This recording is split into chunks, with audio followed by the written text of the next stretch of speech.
Baik, ini kita lanjut saja apa gimana, Mbak? Lanjut aja ya, biar nanti Ya, diskusinya bisa kita ini ya. lanjut saja dulu. Ya, Nanti setelah baik. selesai materi baru kita buka sesi tanya Ya, jawab. baik. Mangga. Mudah-mudahan pesertanya nggak bosan ya dengerin saya ngomong ya. Ini 3 poin saja ya, presentasi yang kedua untuk persiapan melakukan persiapan apa sih? Persiapan ruang triase ya, sumber daya manusia, fasilitas sama alurnya ya. Nah, kalau mau bicara sumber daya manusia, tentu kita harus tahu peranannya sumber daya manusia itu apa, atau petugas triase itu peranannya apa, gitu ya. Ini saya tuliskan triase primer, nanti kita diskusikan di slide berikutnya ya. Tapi intinya petugas triase yang pertama kali menerima pasien di depan rumah sakit, di depan IGD kita, maka dia tugasnya bukan cuma menerima pasien terus selesai gitu ya. Terima pasien, menentukan tadi severity dan urgency, ya, menentukan metode evakuasi dan transportasi menuju ruang pelayanan yang sesuai, gitu ya. Apakah pasiennya suruh jalan, apakah pasiennya suruh masukin kursi roda, suruh taruh kursi roda, pasiennya naikin berangkar, atau harus dibantu evakuasi dari mobil bahkan gitu ya, pakai alat-alat medis tertentu ya. Ini harus ditentukan secara singkat, secara cepat oleh tugas trias. Ya. Belum melakukan stabilisasi pasien selama seluruh proses di atas. Jadi ngerjain segala macam mesti apa bahasanya, mesti aware, mesti menjaga kestabilan kondisi pasiennya ya. Dan sambil jalan sambil mengedukasi pasien atau keluarga pasien ya. Ini nggak gampang juga ya jadi tugas trias ya. Banyak banget masih dikerjain dalam 5 menit gitu ya. Tapi ya nasib lah jadi tugas trias gitu ya. Nah, persiapannya adalah diantaranya adalah inilah ya, mungkin supaya singkat aja, harus sesuai dengan petugasnya sendiri yang kita assign gitu, yang kita tugasin harus sesuai dengan sistem yang digunakan ya. Jadi ada yang pakai namanya sistem triase primer, ada yang pakai sistem triase sekunder ya. Triase primer sekunder itu sistemnya gini. Triase primer itu artinya di depan hanya dilihat oleh tenaga medis perawat gitu ya. Habis itu langsung ke zona pelayanan aja.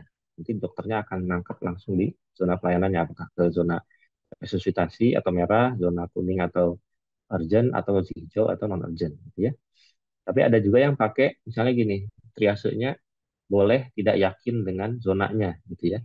Saya nggak yakin nih, maka dia boleh menaruh pasiennya tidak langsung ke zona pelayanan tapi ke triase kedua, namanya triase sekunder. Di situ biasanya bisa lebih banyak yang dikerjakan gitu ya, bisa periksa tensi, bisa periksa EKG, bisa periksa beberapa POCT yang sederhana untuk menentukan zona pelayanannya yang mana ya.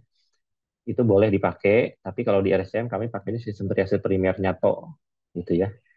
Triase sekunder itu mungkin ada tapi kita kerjakan langsung di zona pelayanan masing-masing saja gitu ya. Dan kita mentoleransi ya triasenya nggak cocok itu masih boleh-boleh lah ada toleransinya gitu ya. Karena kalau kita baca di referensi under trias itu atau tadi kesalahan triase yang lebih rendah itu memang patokannya di bawah 5% gitu ya. Jadi itu agak jarang juga karena kita sudah ngajarin uh, lebih baik milih yang agak berat dulu dibanding yang ringan gitu ya. Tapi over trias atau misalnya naruh triasenya itu ketinggian kategorinya itu toleransinya ada yang bilang di beberapa referensi sampai 20% gitu ya. Artinya kita tinggal audit aja ke over triasnya 20% apa enggak sih gitu ya. Selama ini sih alhamdulillah enggak. Jadi ya udahlah gitu. Kita nggak sampai perlu punya triase sekunder gitu ya. Karena kita pernah punya sistem triase sekunder juga dulu, tapi kekurangannya adalah semua triase primer harus ke triase sekunder dulu baru ke zona pelayanan. Maka jadi kayak bottleneck gitu ya. Jadi kayak semuanya macet di triase sekunder karena triase primer 5 menit doang, triase sekunder per pasien bisa 15 menit sampai 20 menit gitu ya. Maka jadi nggak ngimbang. Produksi pasien di triase primernya cepat, di sini lambat gitu ya. Nah, yang penting adalah kedua ada prasyarat juga nih untuk jadi petugas triase. Harus orang yang pengalaman klinisnya cukup ya. Saya ulangin lagi karena tadi saya sempat menyebut juga. Kalau orang yang masih baru lulus kasarnya gitu ya, belum banyak pegang pasien, jangan ditaruh di triase ya. Jangan jadiin petugas triase. Mau perawat mau dokter sama aja. Jangan jadiin petugas triase. Kenapa? Karena mereka clinical experience-nya nggak cukup banyak ya. Jadi bedanya gini, orang yang clinical experience-nya banyak, tadi kan kita melakukan penilaian visual di awal tuh. Ada yang namanya feeling gitu ya. Atau kalau bahasa di luar negerinya clinical gestalt gitu. Jadi dengan sekilas melihat orang tuh udah punya feeling, nah ini kayaknya jelek nih gitu ya. Tinggal diklarifikasi aja jeleknya karena apa kan gitu. Tapi kalau orang yang nggak punya pengalaman klinis yang cukup, nggak bisa bedain gitu ya, ini pasien jelek apa pasien biasa aja gitu ya, apa pasiennya baik-baik saja gitu, hampir nggak bisa bedain gitu ya, pasien ya pasien gitu. Sampai dia dapat informasi klinis yang lengkap, barulah dia bisa dapat bedanya gitu ya. Itu yang kita hindari di triase, karena kita butuh cepat dan butuh akurat ya. Cepat doang tapi nggak akurat, nah nggak aci gitu ya. Lalu harus ada pelatihan triase dulu sebelum bertugas di triase, karena dia mesti paham apa apa konsepnya ya, mesti punya sikap yang cocok gitu ya. Kayak tadi tuh harus bisa proaktif, kalau kami bilangnya ya, harus bisa proaktif, harus bisa komunikatif gitu ya, harus bisa melakukan keputusan yang cepat, harus bisa melakukan penanganan yang sigap gitu ya. Dan terakhir adalah keterampilannya gitu ya, keterampilannya mesti terstandar lah minimal ya, nggak mesti yang skillnya wow banget gitu, tapi terstandar ya. Dan juga mesti disiapin teman-teman yang bertugas itu kapasitas mental dan kemampuan self yang cukup gitu ya. Dalam tekanan kerjanya gitu ya, wah ini bisa ngamuk-ngamuk karena dimarah-marahin oleh keluarga pasien gitu ya, atau ditanya mulu sama keluarga pasien, kan kesel juga kadang-kadang ya. Nah itu mesti punya kapasitas mental yang cukup ya. Dan ini kita mesti standarkan nih service excellence gitu ya, misalnya tetap mengucapkan apa tadi, kalau di 7S-nya RSCM tuh ada say hello gitu ya. Nah itu udah jadi sesuatu yang kita integrasikan jadi standar gitu ya. Nggak boleh dia nggak say hello, memperkenalkan diri sebagai petugas triase dan menyampaikan kapasitas dia apa gitu ya. Tapi tetap secara singkat yang nggak mungkin panjang-panjang ya. Itu sumber daya manusianya. Nah, pada kondisi life saving kan tugas triase ini harus bisa melakukan resusitasi ya, membantu resusitasi ya, ambil ke ruang resusitasi. Nah, makanya karena ada kondisi-kondisi seperti ini, kami sih memutuskan bahwa sebenarnya yang ideal tugas triase itu ada dua gitu ya. Karena ketika satu orang menghadapi kasus yang berat, kemudian kita memindahkan pasiennya ke ruang resusitasi dan sedikit banyak ikut membantu proses resusitasi awalnya sambil operan, maka nggak boleh ditinggalin kosong gitu ya ruang triasenya. Kalau ditinggal kosong maka nggak ada yang bisa nerima lagi kan gitu ya. Jadi ini mungkin yang harus dipikirkan nanti. Bisa jadi kalau cuma satu tapi harus ada yang gantian bisa saja, tapi paling tidak ini harus jadi pemikiran bahwa posnya triase ini nggak boleh kosong sama sekali ya. Karena itu pertemuan pertama antara pasien dengan layanan rumah sakit kita. Sekalinya kosong itu akan langsung jelek gitu ya. Apalagi yang emergency, oh maaf tugasnya gitu nggak ada gitu ya. Nah, udah langsung bye-bye rumah sakitnya ya. Nah itu poinnya persiapan dari SDM-nya. Yang kedua persiapan fasilitas. Nah supaya fasilitas itu kita kan siapin untuk menyesuaikan dengan kebutuhan kerjanya gitu ya. Kalau butuh kerjanya nggak, tadi kan saya sudah menyampaikan ada beberapa pemakluman gitu ya, atau ada beberapa penyesuaian yang kita pakai di triase, sehingga nggak perlu hasil kerjanya tuh nggak perlu sampai diagnosis lengkap dan sebagainya, cukup dengan kategori saja. Nah inilah yang kita data ya, kita lihat kira-kira data yang dibutuhkan apa sih supaya bisa bikin keputusan triase yang cocok, yang tepat gitu ya. Jadi tadi ini visual assessment atau penilaian visual, terus sisanya adalah anamnesis, pemeriksaan fisik, dan ini ya penentuan diskriminator ya. Nah untuk khusus penilaian visual maka mau nggak mau posisi triase harus di paling depan dari IGD ya. Dan nggak cuma paling depan, kalaupun dia nggak mau nonjol kayak begini, ini waktu COVID doang sih kita tonjolin, biasanya di dalam lagi kayak gini, biasa di dalam ya. Tapi yang juga penting adalah kalaupun di dalam ruangan meskipun paling depan, maka pandangannya petugas triase nggak boleh tertutup atau terganggu oleh dinding gitu ya, sehingga mau nggak mau kalaupun ada pintu ya pintunya kaca gitu ya, supaya petugas triase bisa melihat pasiennya sebelum nyampe ke rumah sakit seperti apa ya, situasinya juga seperti apa tuh harus kelihatan kan. Kalau nggak kelihatan ya tahu lagi heboh-heboh di luar, tugas biasanya nggak kelihatan, nggak tahu gitu ya, nggak proaktif jadinya ya. Nah, jadi itu. Dan karena pemeriksaannya juga nggak perlu terlalu jelimet dan terlalu mendalam, maka sebetulnya settingan seperti ini sudah sangat mencukupi ya. Artinya ada tempat bekerja. Kalau sekarang ini udah diganti pakai komputer yang gedean gitu ya, karena mesti ngisi rekam medik elektronik sekarang ya. Dan pemeriksaan ini pun, ini apa namanya, buat ini ya, buat apa namanya, pulse oximeter gitu ya. Itu pun kita pakai sebenarnya hanya pada saat COVID aja. Gitu ya. Pulse oximeter itu nggak selalu dibutuhkan di triase ya.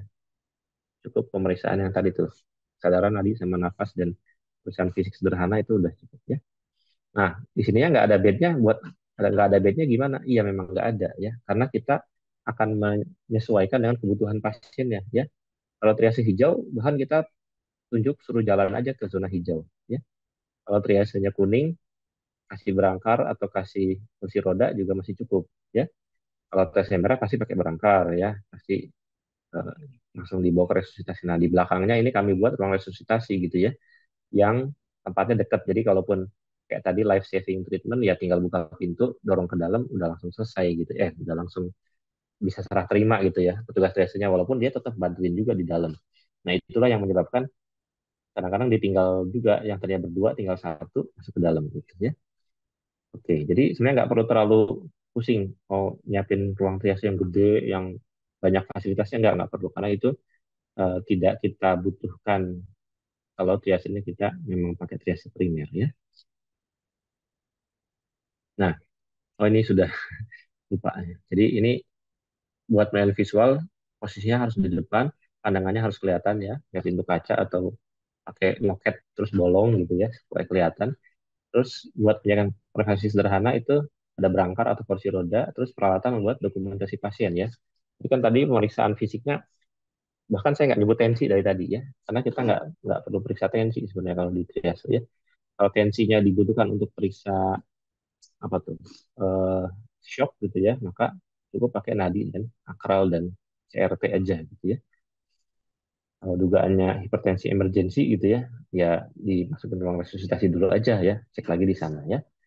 Berikutnya evakuasi medis dan stabilisasi bila perlu ya. Jadi mesti ada nih kalau emang butuh alat evakuasi yang alat stabilisasi kayak tadi, misalnya butuh mindahin pasien dari mobil karena nggak bisa pindah sendiri gitu ya. Nah itu perlu bawa alat evakuasi. Atau ceritanya cedera gitu ya, lehernya tidak yakin aman ya, kita mesti siapin neck collar gitu ya untuk masang gitu ya di triase. Jadi jangan udah keburu dikerjain macam-macam terus neck collarnya baru dipasang belakangan gitu ya, karena lupa gitu kan ya. Tapi sejak awal di triase sudah dipasangkan ya. Nah, yang ketiga adalah alur ya. Di alur itu tadi kita bicara ini, triase primer dan triase sekunder ya.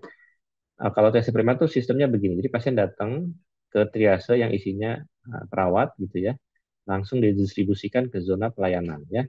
Resusitasi urgent apa non urgent gitu ya. Di kami tiga doang ya, merah kuning hijau bahasa hari-harinya ya. Tapi bahasa akademiknya resusitasi urgent sama non urgent. Jadi proses sekundernya ini dikerjain di dalam zona aja gitu ya supaya sekali jadi gitu ya. Tapi ada juga yang menggunakan seperti ini, pasien datang tes primer oleh perawat dulu, tes sekunder yang ada dokter umumnya biasanya gitu ya, baru ke zona pelayanan sesuai dengan kebutuhan pasien ini. Nah, kalau alurnya segaris segini itu kami pernah coba gitu ya, ya kayak tadi tesnya 5 menit, tes sekundernya 15 menit, jadi artinya tiga pasien ini selesai baru selesai satu pasien di sini gitu ya, artinya numpuk numpuk numpuk gitu ya, akhirnya ini jadi lama, bilangnya respon time-nya jadi lama gitu ya. Nah, akhirnya modifikasi kalau misalnya terpaksa menggunakan sistem ini karena pasiennya juga banyak banget misalnya gitu ya, 200-300 pasien sehari gitu ya, maka kita siapin dua jalur dari primer gitu ya. Kalau perawatnya udah yakin dari primer langsung kasih zona pelayanan, kalau nggak yakin baru ke parkir ke jasa sekunder gitu ya. Ini alternatifnya yang bisa diambil ya. Nah, berikutnya triase kami itu sama seperti saya bilang tadi, tadinya 5 kategori ATS ini, terus kita modifikasi menjadi 3 ya, resusitasi urgent sama non urgent ya. Konsekuensi dari kategori triase ini kan ada maximum waiting time bahasanya gitu ya, jadi nggak boleh nunggu lama-lama, pasiennya tetap harus ditanganin gitu ya, pasiennya harus segera ditanganin. Tapi kalau pasiennya relatif stabil kan nunggu sebentar boleh lah ya gitu ya, secara medis nih ya, uh, bukan secara kepuasan murni gitu ya, tapi secara medis kan bisa gitu ya nunggu. Jadi pasien yang ini, sorry, pasien yang merah itu ya atau resusitasi itu tetap kita pakai immediate gitu ya. Pasien kuning itu maximum waiting time 30 menit, pasien hijau kita ambil 60 menit ya. Nah, masalahnya ada yang namanya seperti konsep yang bertentangan nih antara maximum waiting time yang tadi dari konsep triase sama IRT 1 yang ada di turunin sama Kementerian Kesehatan gitu ya. Nah, kita lihat aja nanti maximum waiting time ini sesuai kategori triase ya. Merah tidak boleh nunggu, urgent boleh sampai 30 menit, urgent sampai 30 menit. Tapi ini bukan berarti misalnya pasiennya datang terus eh, kategorinya apa? Urgent atau kuning dok? Gitu. Oh ya sudah deh, tunggu dulu bentar ya. Saya ngopi dulu sampai beres gitu. Nggak gitu juga gitu ya. Kalau nggak ngapa-ngapain gitu. Tapi kalau misalnya lagi ngerjain pasien lain, boleh ada penundaan sebentar ya. Nah, emergency response time satu itu ditetapkan 5 menit atau time to the dokternya ya. Jadi dokternya mesti ngelihat dalam 5 menit pertama gitu ya. Nah ini uh, bertentangan nggak? Ini sebenarnya nggak bertentangan banget ya. Kita bisa selesaikan dengan cara kayak gini nih. Operan dilakukan langsung dari triase ke zona. Nah yang terima perawat sama dokternya ikut langsung serah terima. Kalau dokternya belum bisa terima periksa lengkap saat itu juga, maka dia edukasi dulu ke pasiennya ya. Mohon maaf, ini kondisinya misalnya relatif stabil, saya masih periksa pasien yang lain, atau saya harus menyelesaikan pasien yang lain dulu. Mohon bisa menunggu maksimal sampai 30 menit ke depan. Gitu, ya. Bapak Ibu, insya Allah aman, nih perawatnya akan nungguin, teman-teman perawat ini akan melakukan tindakan-tindakan medis yang sesuai dengan kebutuhan Bapak Ibu saat ini, misalnya gitu ya, akan dipasang infus, akan di oksigen dan sebagainya gitu ya. Jadi itu sudah, itu menghindari juga yang namanya bahasa saya nggak diapa-apain gitu ya, padahal udah diapa-apain gitu ya. Dan jangan lupa ada komunikasi terapeutik juga ya, yang kayak tadi melakukan reassurance ya, bahwa Bapak Ibu ini kondisinya misalnya stabil kok gitu ya. Oke, ada sakitnya, kita akan cari sakitnya apa, tapi ini relatif stabil, bisa menunggu sebentar, penanganan sudah dijalankan gitu ya. Mohon bisa sabar menunggu dan sebagainya ya. Oke, ini beberapa dua slide terakhir aja. Biasanya kita mesti bisa misahin nih. Jangan satu pintu semua ke IGD gitu ya. Semua pintu lewat triase, keluarga pasien lewat triase, pasien yang lagi nunggu pasien di IGD lewat pintu yang sama gitu ya, nah itu bisa tabrakan semua jadi mengganggu kinerja triase. Jadi mesti ada pintu yang dipisahkan ya antara pintu bahasanya pintu umum sama pintu penerimaan pasien di triase ya.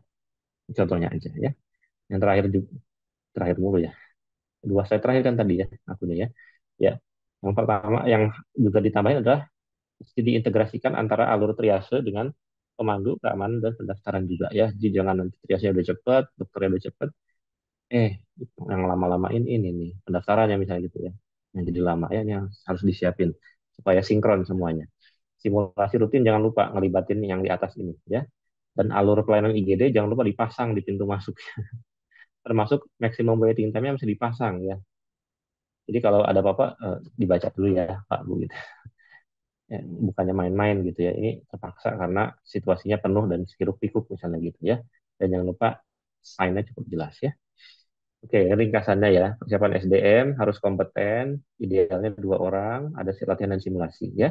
Fasilitas, posisi strategis, bisa lihat keluar dengan jelas, beberapa peralatan sederhana disiapin, mesti ada berangkar sama kursi roda yang standby ya. Dan alurnya bisa triase primer atau sekunder atau kombinasi, walaupun saya saranin nggak usah ribet-ribet, triase primer aja dan langsung ke zona, tapi kita tingkatkan akurasinya ya. Akses masuk dibikin terpisah dan integrasi alur dengan berbagai komponen lain selain dari dokter dan perawat. Ya. Baik, mungkin itu yang bisa disampaikan. Terima kasih. Ternyata lama juga ya ngomongnya. Saya kembalikan ke Mbak Mei. Terima kasih. Assalamualaikum warahmatullahi wabarakatuh.